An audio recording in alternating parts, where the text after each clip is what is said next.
Afadhali hao wengine tumwachilie, huyu tuachilie. Mtu uwe, toa hiyo bangi. Hiyo huyu kuna bangi. Alafu mnasema nini?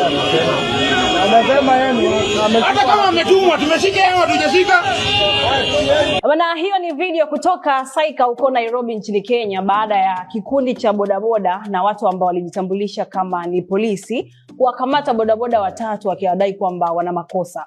Mmoja akidai kwamba ameshikiliwa akiwa na bangi. Sasa kundi la bodaboda hao hawakukubali wenzao kukamatwa kwa kiholela holela na kusema waachie, hawana makosa yoyote, na polisi hao waliwashikilia, lakini bodaboda waliwazidi nguvu kutokana na umoja wao pamoja kuja pale kulalamika kusema haiwezekani, muachie, uwezo kawachukua kirahisi namna hiyo.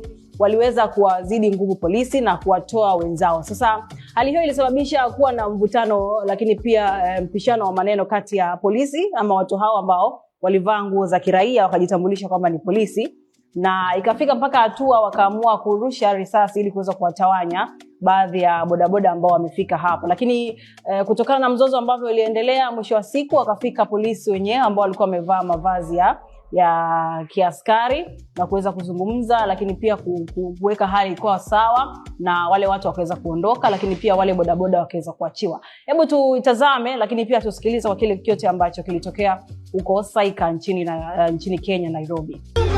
Shuka!